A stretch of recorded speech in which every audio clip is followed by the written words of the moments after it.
The great hall of the Galactic Council was cold. It was always cold. The 12 elder species who ruled the galaxy preferred it that way. They sat in their tall chairs, looking down at the small human standing alone on the floor below them. Daniel Carter was 53 years old. He had gray hair and tired eyes. He was the ambassador of Earth, and today he knew that his job had failed. He had spent 20 years trying to convince the Council that humanity deserved a place among the stars. Today, they would give their final answer. They spoke first. They were tall beings made of living crystal. Their bodies caught the light and scattered it across the walls. The High Arbiter, a being called, rose from his seat. His voice was like wind through glass. "We have studied your species for 100 years," said. "We have watched your wars. We have counted your dead. We have seen what you do to each other and to your own world." Daniel wanted to speak, but he knew the rules. He had to wait until they finished. The delegates stood next. They looked like insects, with hard shells and many eyes. They were known for their logic and their cold calculations. The delegate held up a data pad. "In the last century alone, your species has killed over 200 million of its own kind," they said. "You have weapons that can destroy cities in seconds. You poison your own air and water. You cannot even live in peace with yourselves." Daniel felt his hands shake. He wanted to tell them that things were changing. He wanted to explain that humanity was learning. But would they listen? The delegate floated forward. There were beings of pure light and energy. They had no solid form, just shifting colors that moved like smoke. Their voice was soft and sad. "We do not hate your kind," they said. "We fear what you might become. In 10,000 years of galactic history, we have never seen a species so young with so much anger.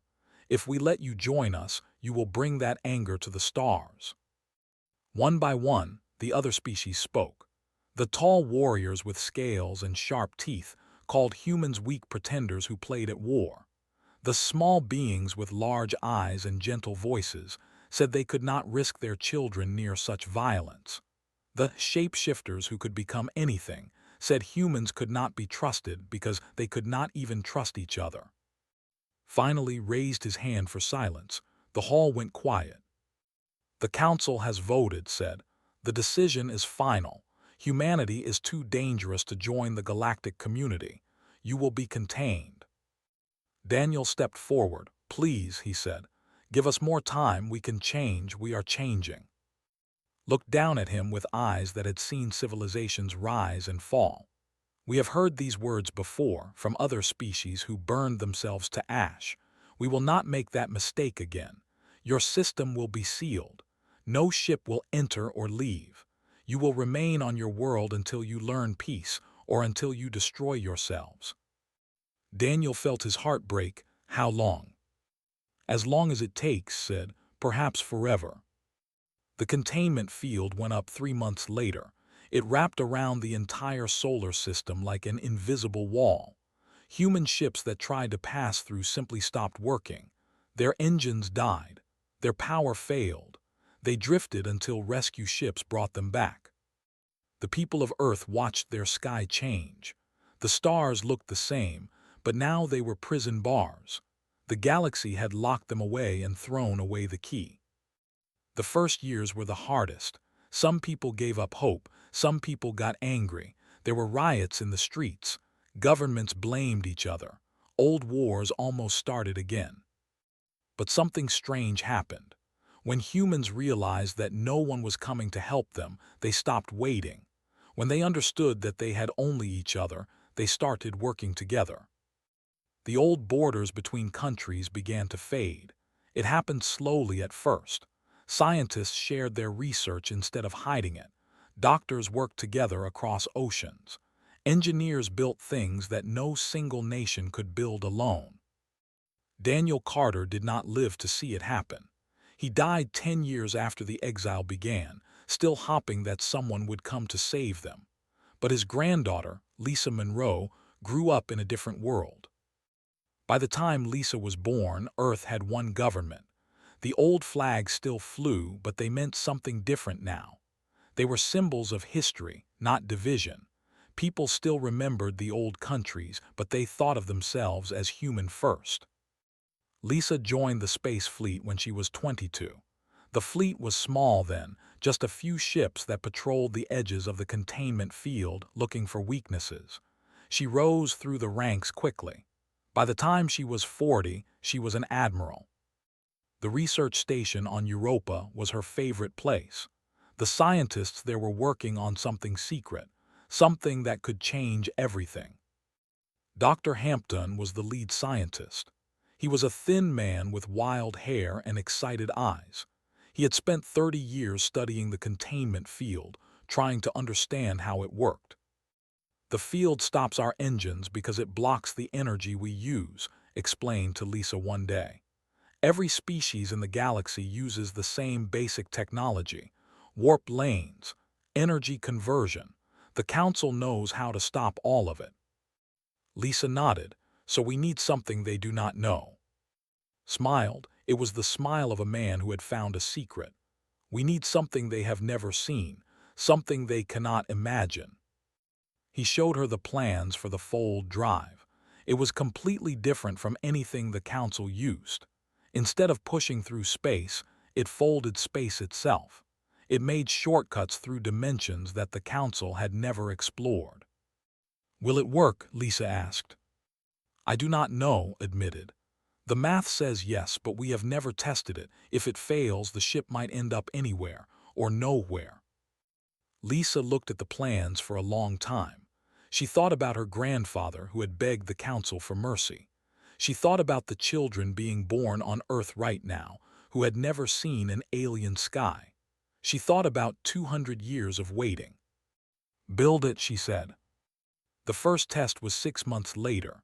A small drone ship, unmanned, carrying only sensors and a beacon. Lisa watched from the control room as the fold drive powered up. The air around the ship seemed to bend and twist. Reality itself looked wrong. Then the ship was gone, not flying away, just gone, like it had never existed. The control room was silent. Everyone stared at their screens, waiting. 3 seconds later, a signal arrived. The beacon was broadcasting from outside the containment field. The drone had traveled 3,000 light-years in an instant. Started crying. The other scientists cheered and hugged each other. Lisa just stood there, staring at the screen, feeling something she had not felt in years. Hoping. The drone came back 2 hours later. It had mapped an entire star system before returning. A system with planets. A system with resources. A system the Council did not know humans could reach.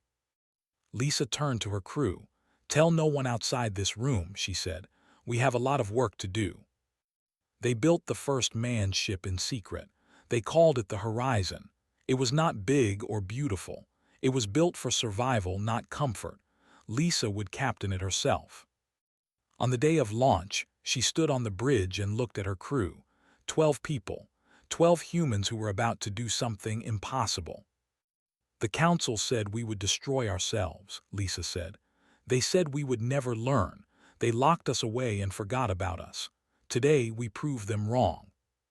The fold drive hummed to life. The stars bent around them. And then, for the first time in 200 years, humans touched alien skis. Lisa looked out at the strange stars and smiled. The exile was over, but the Council did not know it yet. And when they found out, everything would change. 50 years passed. The galaxy did not notice. The Council species went about their business. They traded goods along their warp lanes. They held meetings in their great halls. They sometimes talked about the humans they had locked away, wondering if they were still alive. Most thought they were probably dead by now. Good riddance, they said. The galaxy was safer without them. They had no idea what was happening in the dark spaces between their stars. Commander stood on the bridge of his ship, the Pioneer, and looked at the planet below. It was an ugly world. The sky was brown with dust. The surface was cracked and dry. The sun was old and red, giving weak light that made everything look like rust. They had visited this world 500 years ago. They had called it worthless. No water, no life, nothing of value. They had marked it on their maps and never returned. Saw something different, he saw a home. Begin landing sequence, he ordered. The pioneer touched down on the dry surface, led his team outside. The air was thin and tasted like metal. The gravity was stronger than Earth, pulling at their bodies with every step. Not exactly paradise, said his second officer, Corinne Wells. Kicked at the dusty ground. Paradise is overrated. How deep to the water table? Corinne checked her scanner. 40 meters. There is an underground river system. It is old, but it is there. Nodded, that was all he needed to hear. Tell the colony ships they can begin descent. We found our new home. This was how humanity spread across the galaxy. They did not take the good worlds. They did not even want them.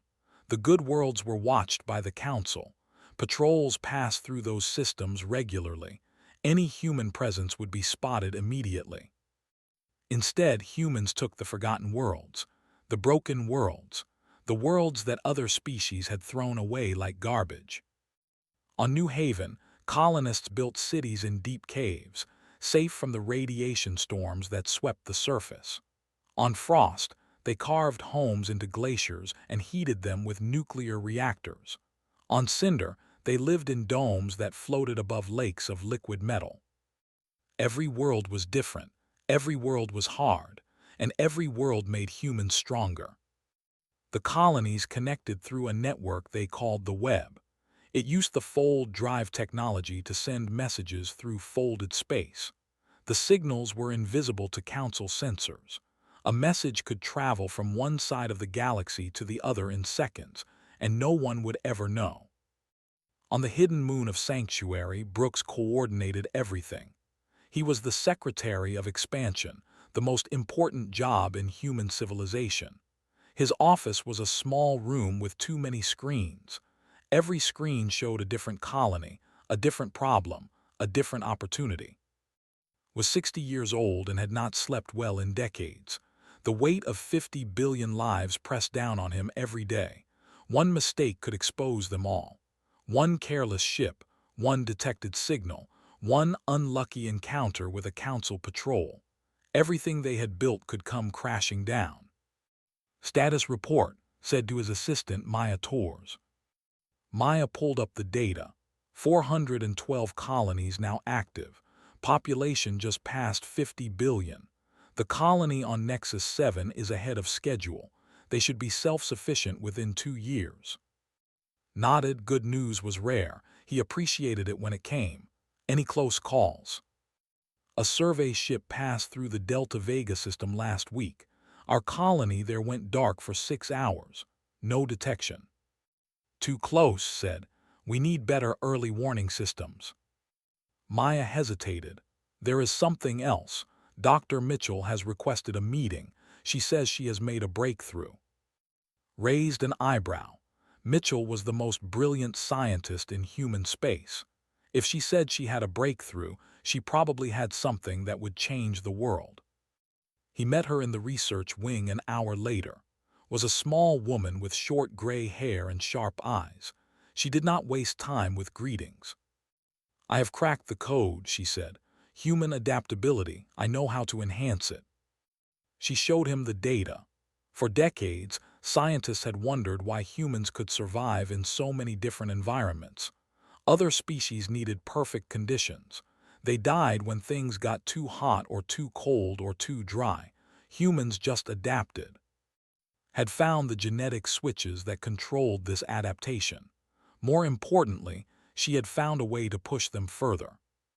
With these modifications, a human could survive on a high-gravity world without special equipment, explained.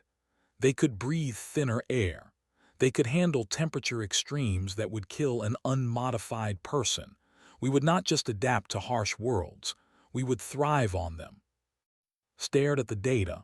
The Council species cannot do this. No, their genetics are too stable. They evolved on perfect worlds and never needed to change. We evolved on a world that tried to kill us every day. That made us different. That made us better. Thought about the colonies struggling on the edge of survival. He thought about the children born on worlds that other species would call uninhabitable. He thought about what humanity could become. Do it, he said. The modifications spread through the colonies over the next decade. They were voluntary at first, then became standard for anyone born on a harsh world. Parents chose enhancements for their children the way they once chose schools.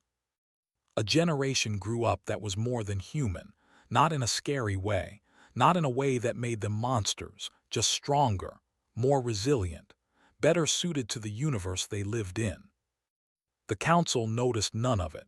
Their patrols flew past human colonies without seeing them. Their sensors scanned human systems and found nothing. They were looking for the technology they knew, and humans were using technology they had never imagined. But secrets cannot last forever. Knew this. He planned for the day when humanity would be discovered. He built hidden military bases. He stockpiled weapons. He trained soldiers who had never known peace but hoped they would never need to fight. The day came sooner than he expected. A mining company received permission to extract resources from the Epsilon Vega system. It was a routine operation. The system had been surveyed centuries ago and marked as empty. No one lived there. No one would care. Except 40,000 humans lived there now. They had built a city beneath the surface of the fourth planet. They had families, schools, hospitals. They had children who had never seen Earth but called this place home. The mining fleet entered the system with 50 ships. They began scanning for the richest deposits. They found one directly above the human city. The mining lasers powered up. They would cut through kilometers of rock in hours. They would destroy everything below without ever knowing it existed. On Sanctuary received the emergency signal. His face went pale. He had planned for many scenarios, but this was the worst. Reveal themselves or watch 40,000 people die. He looked at Maya. She looked back at him. Neither spoke for a long moment. "Call the fleet," finally said. "Sir, if we engage Council ships." "I know what it means," stood up. His hands were shaking, but his voice was steady. 200 years of hiding ends today. Call the fleet. 6 human warships folded into the Epsilon Vega system. They surrounded the mining operation in seconds. They did not even have time to raise their shields. Captain Benjamin Taylor commanded the lead ship, a carrier called the Defiance. He was 38 years old and had trained his entire life for a battle he hoped would never come. Now it was here. He opened a communication channel. A face appeared on his screen. The alien's many eyes widened in shock. It could not understand what it was seeing. "This is Captain Taylor of the Human Defense Force," Ben said calmly.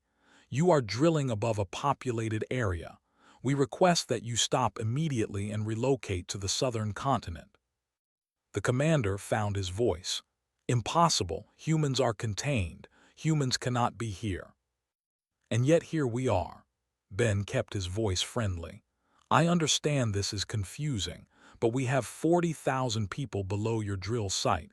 If you do not stop, we will be forced to take action." Made a sound that might have been a laugh. "You threaten me. With 6 ships against 50. I do not know how you escaped your prison, human, but you will regret this." He cut the channel. The drilling continued. Ben sighed. He had hoped for a peaceful solution. He gave the order. 11 seconds later, every ship was drifting dead in space. No explosions, no debris, no casualties, just precise strikes to engines and weapons, leaving everything else intact. Ben opened the channel again, stared at him in horror. "We do not want to hurt anyone," Ben said. "We just want to protect our people. Now can we talk?" On Sanctuary watched the footage. His heart was pounding. The secret was out. Everything would change now.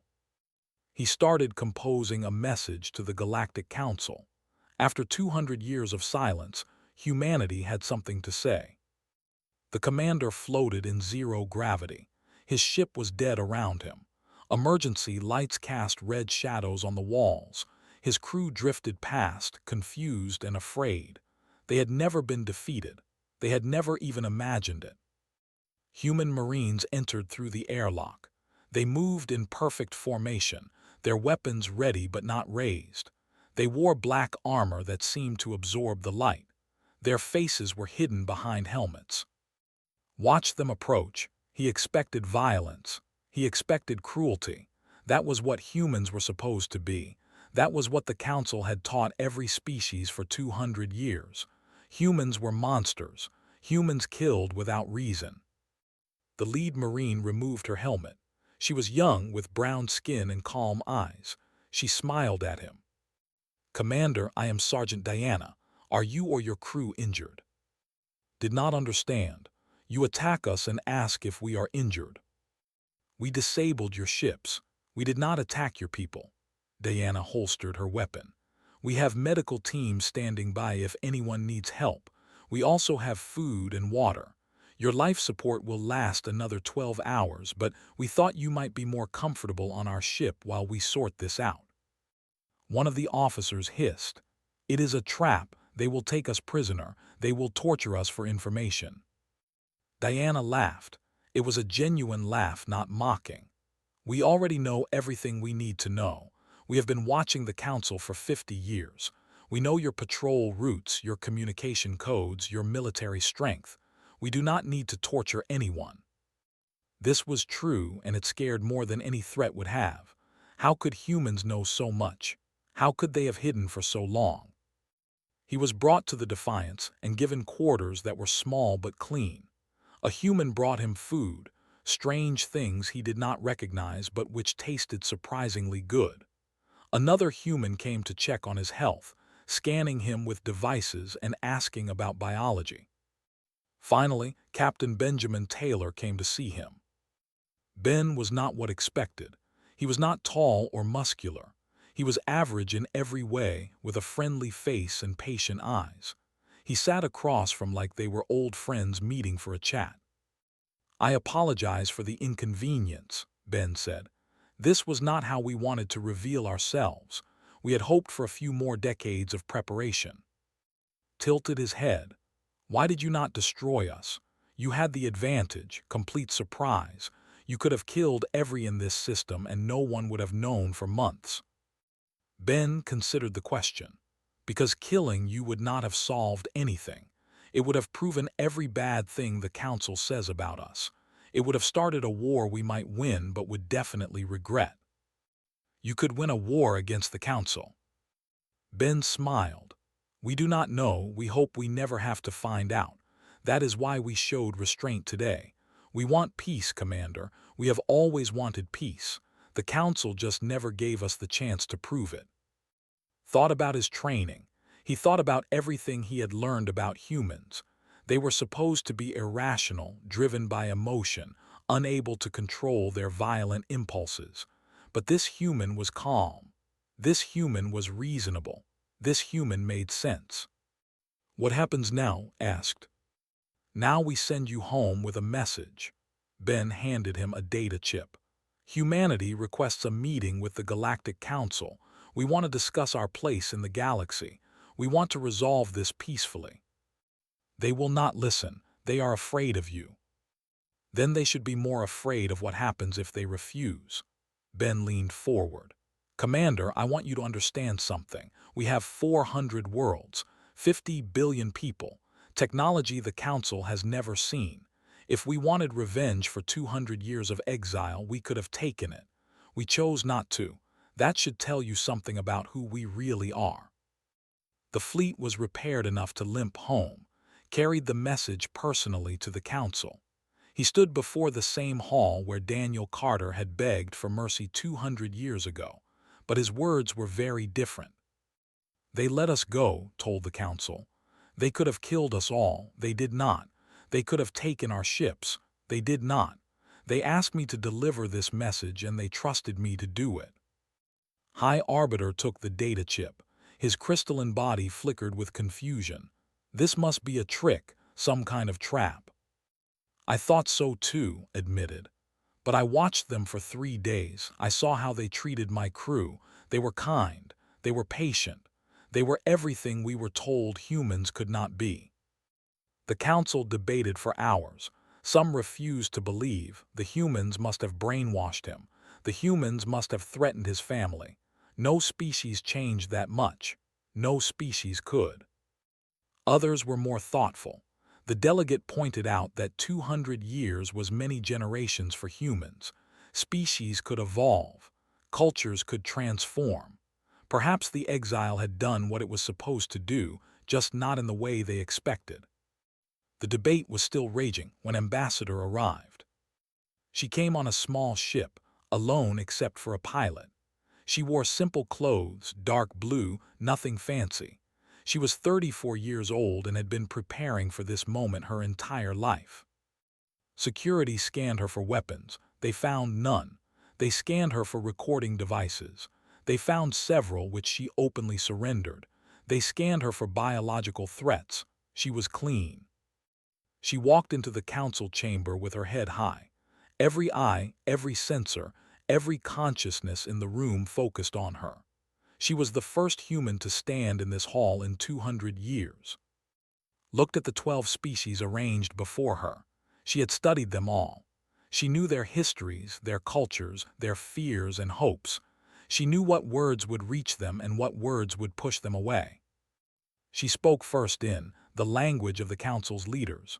Her pronunciation was perfect. Honored council members, I bring greetings from humanity. We thank you for receiving us after so long. She switched to, we hold no anger for the past. The exile was painful, but it taught us valuable lessons. We are not the same species you locked away. She continued in then 6 more languages, addressing each delegation in their own tongue. The council members shifted uncomfortably. How did she know their languages so well? How long had humans been watching them? Finally, switched to the common trade language that everyone understood. 200 years ago, you judged us by our worst moments. You saw our wars and our weapons. You saw our anger and our fear. You decided we were too dangerous to join the galactic community. She paused, letting her words settle. You were not entirely wrong. Humanity was dangerous. We had not learned to control ourselves. We had not learned to work together. We had not learned that strength without wisdom is just violence. Leaned forward, and you claim to have learned these things now. We have learned some of them, admitted. We are still learning. We will probably always be learning, but we have changed. The exile forced us to change. When we had no one to fight but ourselves, we stopped fighting. When we had nowhere to go but together, we came together. She pulled out a small device and activated it. A holographic map appeared, showing 400 star systems marked with human colonies. This is what we have built, 400 worlds, 50 billion people. We did not take these worlds from anyone. We colonized places you had abandoned, places you thought were worthless. We made homes where you saw only death. The council stared at the map. Some of those systems were deep in council territory. Humans had been living among them for decades without detection. How, demanded, how did you hide from us? We learned patience, said. We learned to watch before we acted. We learned to build quietly. You were looking for the humans you remembered, loud and aggressive and obvious. We became something else. The delegate stood up. He was tall, covered in scales with teeth like knives. His species had been warriors once before the council them. They had not fought a real battle in generations. Words, they said, pretty words, but words can lie. I say you are still the same monsters you always were. I say you will turn on us the moment we lower our guard. Met his gaze without flinching, then test us. What? If you think we are monsters, test us, push us. See how we respond, not with weapons, not with threats, just watch what we do. Watch how we treat the we captured. Watch how we govern our colonies. Watch who we are now, not who we were then. The snorted, and if we simply destroy you instead? Smiled. It was not a threatening smile. It was almost sad. Then you will prove that you are exactly what you accused us of being, violent, afraid, unable to imagine a better way.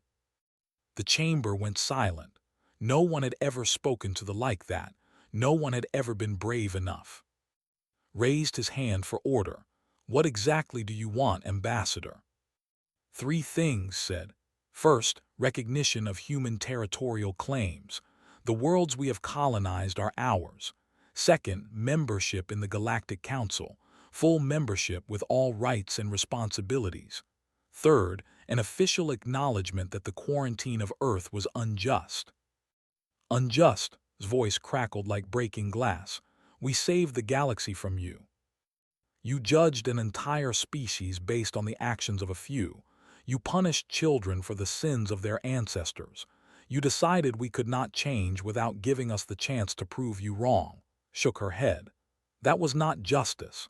That was fear. The delegate made his decision. He stood tall and spoke the ancient words.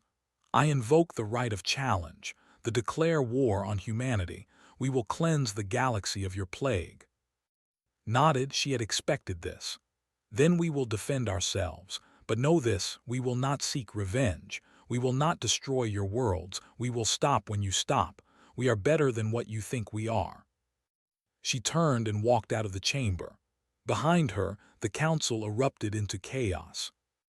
The war was coming, but humanity was ready. The great chamber of the Galactic Council had not seen such chaos in 3,000 years. Delegates shouted at each other. Aides rushed between groups, carrying messages and demands. The carefully maintained order of the council was falling apart. High Arbiter stood at the center of it all, his crystalline body flickering with stress. He had ruled the council for 600 years.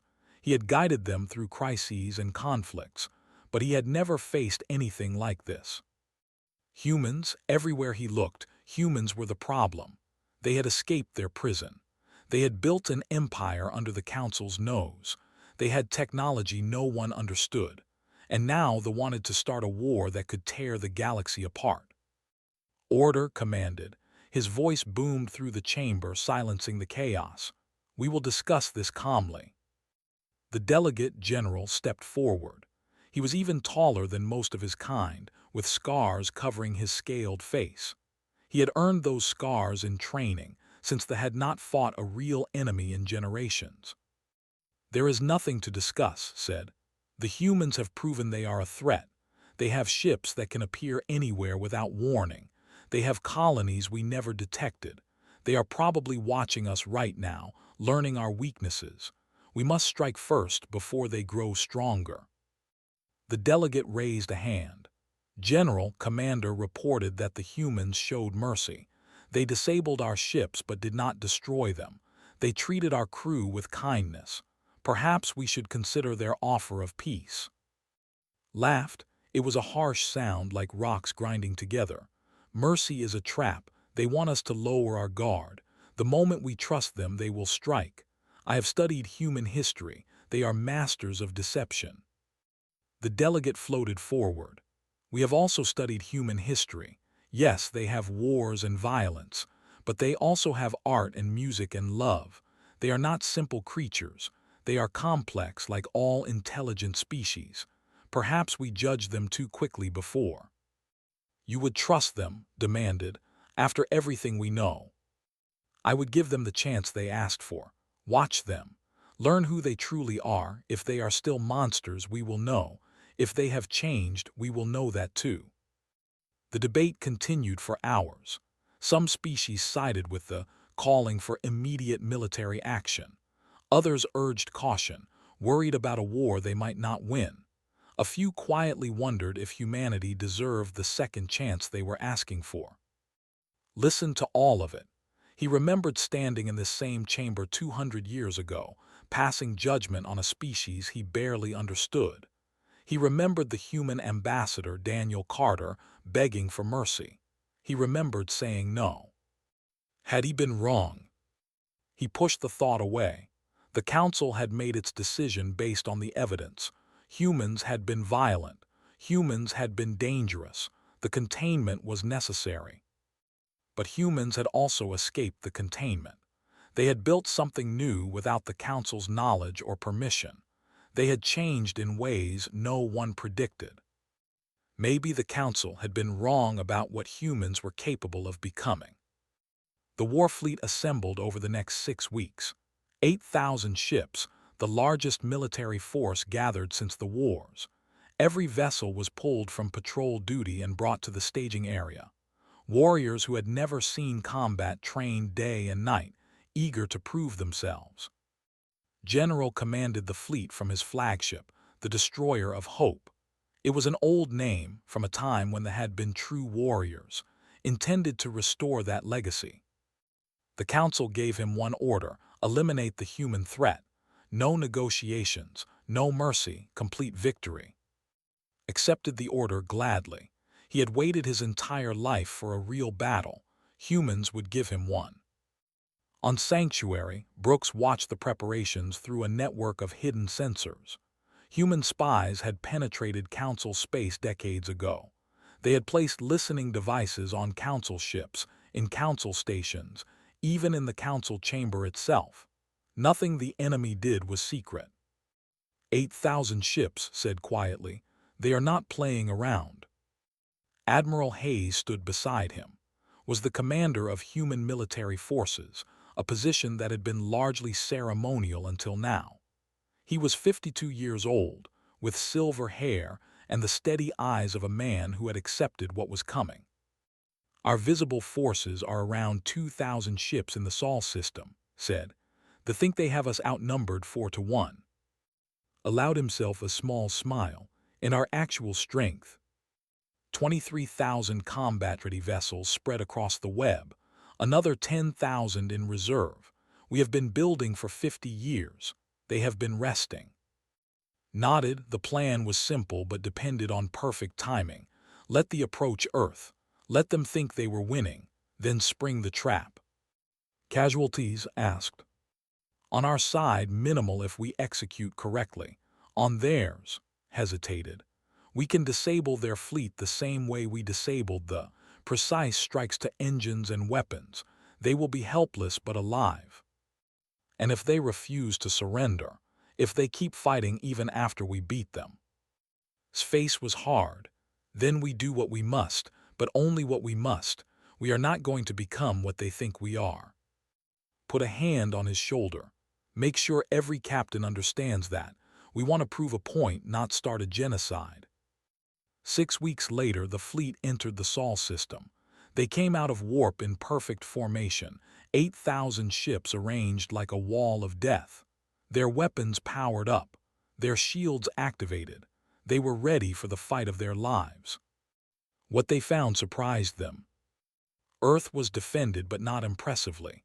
About 2,000 human ships formed a defensive line around the planet. They were outnumbered and they knew it. Some of the warriors laughed. This would be easy. General opened a communication channel. He wanted the humans to see their doom approaching. Attention, human fleet. This is General of the Dominion. The Galactic Council has judged you unworthy of existence. Surrender now and your deaths will be quick. Resist and you will suffer. A human face appeared on his screen. Admiral Hayes looked at him with an expression that did not understand. It was not fear. It was not anger. It was almost pity. General, I am Admiral Hayes. I want to make something clear before we begin. We do not want this war. We did not start this war, but we will finish it. Bold words from a species about to die. We will see. Cut the channel. Ordered the advance. His fleet moved forward, sensors sweeping for traps. They found nothing. The space between them and Earth was empty. No mines, no hidden weapons, just the small human fleet waiting to be destroyed. They were halfway to Earth when the fold network activated. Space twisted around them. Points of light appeared, not stars but something else. Ships, thousands of ships. They materialized in every direction, surrounding the fleet in a perfect sphere. Stared at his tactical display. The numbers kept climbing. 5,000, 10,000, 15,000, 20,000. Impossible, he whispered. Hayes appeared on his screen again. General, you are now outnumbered and surrounded. Your fleet cannot escape. You cannot call for reinforcements. You have exactly one chance to avoid total defeat. We do not surrender. I know, that is why I am not asking you to surrender. I am asking you to stop. Withdraw your weapons, power down your shields. No one has to die today. Claws dug into his command chair. You expect me to believe you will let us go, after everything? Yes, because killing you would not prove anything except that the Council was right about us. We want to prove them wrong. We want to show the galaxy that humans can win a war without becoming monsters. The fleet hung in space, trapped.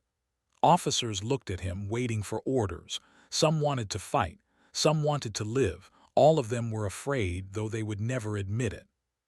Made his decision. All ships target the nearest human vessel, fire everything. The battle lasted 6 hours. It was not really a battle, it was a demonstration. Human ships danced around weapons like they were standing still. Every shot the fired hit empty space. Every shot humans fired hit exactly where they aimed. Engines exploded. Weapons crumpled. Shields collapsed. Not a single ship was destroyed. Not a single soldier was killed.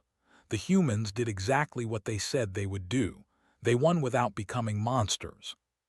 By the end, his flagship was drifting powerless in space. His crew was alive but helpless. His fleet was scattered around him like broken toys. Hayes docked with the flagship personally.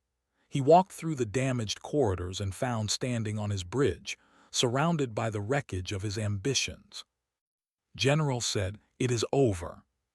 Did not look at him. "Kill me. It is what I deserve." We do not kill defeated enemies. That is not who we are anymore. Then what? You will lock us away like the Council locked you away. Shook his head. We are going to repair your ships. We are going to give you food and medicine. We are going to send you home with a message. Humanity wants peace. We have always wanted peace. But we will not be victims. We will not be prisoners. We will not let fear decide our future. Finally looked at him. His eyes held something that might have been respect. You could rule the galaxy. You have the power. Why do you not take it? Thought about the question. He thought about 200 years of exile. He thought about all the anger and pain that humans had the right to feel. Because ruling through fear is not ruling. It is just another prison. We spent 200 years trapped in one prison. We will not build another. He left standing on his broken bridge. Outside, human ships were already moving to help the vessels. They shared food with hungry warriors. They treated wounded soldiers. They proved, ship by ship and person by person, that humans had become something new. The Council watched through their sensors. They saw it all, and they did not know what to do next. The Council chamber was quiet. Not the quiet of peace, but the quiet of shock.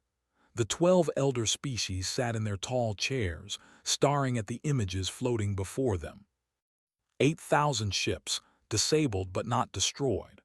Warriors who had expected to die, now being fed and healed by the very enemies they came to exterminate. Human medics treating wounded with the same care they would give their own people. High Arbiter had lived for 800 years. He had seen empires rise and fall. He had watched species destroy themselves and others. He thought he understood power and violence and fear. He did not understand this. The delegate was absent. General had returned home in shame, his fleet impounded by the humans until repairs were complete. The people did not know whether to be angry or grateful. Their warriors were alive, but their pride was shattered. Ambassador entered the chamber for the second time. She walked the same path she had walked before, but everything was different now. Before, she had been a curiosity, a representative of a forgotten species. Now, she was the voice of the most powerful force in the galaxy. She stopped in the center of the floor and waited. Spoke first. His voice was soft, tired. Ambassador, the Galactic Council recognizes the defeat of the fleet. We acknowledge that humanity has demonstrated restraint. Nodded but said nothing. She knew more was coming. The Council has debated for many hours. Some believe we should continue the war, throw everything we have at your species before you grow even stronger. Others believe we should flee, abandon this region of space, and hope you do not follow. Paused. A few believe we should accept your offer of peace. And what do you believe, High Arbiter? His crystalline body flickered. I believe we made a fatal error. Not today, not when we declared war. 200 years ago when we locked your species away. The chamber stirred. No one had expected the High Arbiter to admit fault. We judged you by your past, continued. We saw what you had been and assumed that was all you could ever be. We did not consider that you might learn, might grow, might become something better. That was arrogant of us. Let his words settle before responding. The exile hurt us. I will not pretend it did not. Generations of humans lived and died believing they were prisoners, believing the galaxy had rejected them. That pain does not disappear because you apologize. Then what do you want? I have already told you what we want. Recognition, membership, acknowledgement. Looked around the chamber at the faces of beings who had once treated her species as monsters. But I want you to understand why we want those things. She raised her hand, and the holographic map appeared again, showing all 400 human worlds. When you locked us away, you expected us to destroy ourselves. You thought we were too violent, too divided, too broken to survive. Instead, we unified. We built something new from nothing. We spread across the galaxy without anyone noticing. She pointed to a cluster of worlds near the galactic core. These colonies are in the most dangerous region of space. Radiation storms, gravity wells, cosmic debris. No council species would live there. We call it home. She pointed to another cluster on the edge of the map. These worlds orbit dying stars. Your scientists said life was impossible there. 50 million humans live on them now. She lowered her hand. We did not succeed because we became less violent. We succeeded because we became smarter about our violence. We learned to fight when we must and show mercy when we can. We learned that true strength is not about destroying enemies. It is about not needing to. The delegate floated forward. Ambassador, may I ask a question? Of course. You could have destroyed the fleet. You could have killed every warrior in it. Why did you not? Thought about the question. She thought about her grandfather, who had been a soldier before becoming a diplomat. He had taught her that victory without honor was just another kind of defeat. Because killing them would have been easy, she said. And easy answers are usually wrong answers. They attacked us because they were afraid. Fear does not disappear when you kill someone. It just spreads. If we had destroyed their fleet, every species in this chamber would be afraid of us right now. She looked at each delegate in turn. Instead, you are confused. You do not understand why we showed mercy. That confusion is good. It means you are thinking about us differently. You are questioning your assumptions. That is the first step toward peace. The council debated for 3 more days, waited patiently. She had time. Humanity had waited 200 years. A few more days meant nothing. Finally called the vote. The voted first. Their delegate stood and spoke in his clicking language. Humanity has demonstrated logic we did not expect. They calculated the costs and benefits of mercy and chose wisely. The vote yes to peace. The voted next. Humanity has shown that change is possible for any species. Hope is always worth protecting. The vote yes. One by one the species voted. Some were eager, some were hesitant. A few abstained, unable to let go of their old fears. But when the count was done, the result was clear. Humanity was no longer exiled. Humanity was now a member of the Galactic Council. Felt tears forming in her eyes. She thought about all the people who had dreamed of this moment and never lived to see it. Daniel Carter, who had begged for mercy and been refused. Lisa Monroe, who had risked everything on a test flight. The billions who had lived and died in exile, hopping for a future they could not imagine. She thought about the children being born right now on Earth, on New Haven, on Frost and Cinder and 400 other worlds. They would grow up in a galaxy that accepted them. They would never know what it felt like to be locked away. "Thank you," she said, her voice cracked slightly. "Humanity accepts this decision. We will honor it." Rose from his chair and did something no high arbiter had done in 1,000 years. He stepped down from the platform and walked across the floor to stand before as an equal. "Ambassador, I owe your species an apology, not because the Council requires it, because it is right." He extended his hand in the human gesture of greeting, took it. The crystal was cold but somehow warm at the same time. 200 years ago we made a fatal error," said. "We underestimated what you could become. We will not make that mistake again." The news spread across the galaxy at the speed of light. Human colonies celebrated. Children danced in underground cities. Old men and women cried, remembering what they had lost and what they had gained. On Earth, the announcement came at midnight. People gathered in streets and parks, looking up at stars that were no longer prison bars. Fireworks exploded over cities that had once been divided by borders and now stood united under a single flag. Admiral Hayes watched the celebrations from his station above the planet. He thought about all the battles he had trained for, all the wars he had prepared to fight. None of them had happened the way he expected. "We did it," said his second officer, standing beside him. "No," said, "they did it. Everyone who came before us. Everyone who believed in something better even when they had no reason to. We are just lucky enough to see it happen." On Sanctuary, Secretary Brooks finally allowed himself to rest. For 50 years he had carried the weight of humanity's secret expansion. Now the secret was out. Now the weight was shared.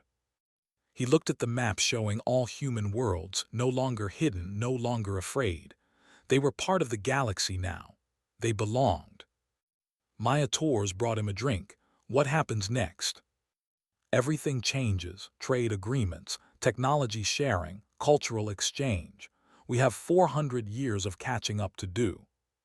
"And the Council, can we really trust them?" Considered the question. Trust is built, not given. It will take time. There will be problems, disagreements, maybe even conflicts. But that is what the future is supposed to be. Complicated and messy and worth fighting for. He raised his glass. To humanity, the species that refused to die.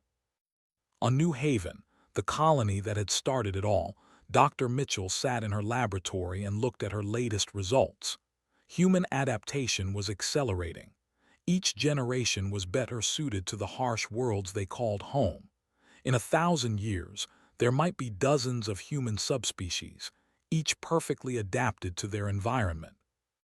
The Council species had called humans dangerous because they were violent. They had missed the real danger. Humans were adaptable. They could survive anywhere, become anything. They could not be contained because they could not be predicted. And now they were free. On the surface of a nameless moon at the edge of explored space, a human child looked up at the stars for the first time. She was 3 years old. She did not understand politics or history or war. She only knew that the lights in the sky were beautiful. Her mother knelt beside her and pointed at a particular star. "That is Earth," she said. "That is where our people come from." "Is it far?" "Very far, but not too far. We can visit someday if you want." The child smiled. The universe was huge and full of wonders. She could not wait to see them all. 200 years ago, the Galactic Council had made a choice. They had looked at humanity and seen only danger. They had built a cage and expected it to hold. They had made a fatal error. Not because they underestimated human violence, but because they underestimated human hope, human stubbornness, human love, the ability to look at impossible odds and say, We will find a way.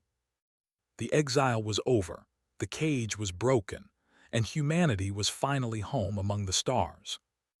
The story was just beginning.